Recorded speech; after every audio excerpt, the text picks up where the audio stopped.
Ethics ಕಮಿಟಿಗೆ ಈ ವಿಚಾರವನ್ನ ಕೊಡದೆ ನೇರವಾಗಿ ರೂಲಿಂಗ್ ಕೊಟ್ಟಿದ್ದು ಸಭಾಪತಿಯವರು ಎಷ್ಟು ಸರಿ ಅಂತ ಅನ್ಸುತ್ತೆ ನಿಮಗೆ? ಎಥಿಕ್ಸ್ ಕಮಿಟಿಗೆ ಕೊಡಬೇಕಾಗಿತ್ತು, ಕೊಡದೆ ಏನ ರೂಲಿಂಗ್ ಕೊಟ್ಟಿದ್ದು?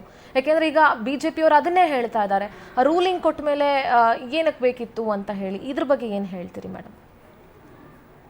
ಇನ್ನೊಮ್ಮೆ ಪರಿಶೀಲನೆ ಮಾಡ್ತೀನಿ ಅಂತ ಹೇಳಿದ್ದಾರೆ.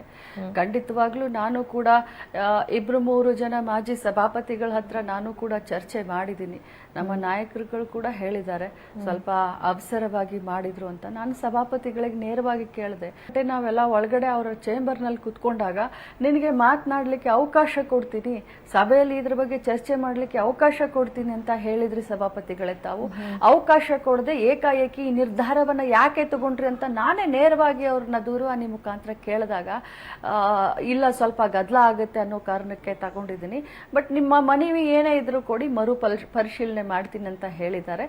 ಈ ಬಾರಿ ಖಂಡಿತವಾಗ್ಲೂ ನನ್ನ ಮಾತಿಗೆ ಅವರು ಗೌರವವನ್ನ ಕೊಡ್ತಾರೆ. ಯಾಕಂದ್ರೆ ನಡೆದ ಈ ನೈಜ ಘಟನೆ ಬಗ್ಗೆ ಸಮಾಜಕ್ಕೆ ಇದು ಏನು ಆಗಿತ್ತು ಅನ್ನೋದು ತಿಳಿಬೇಕು.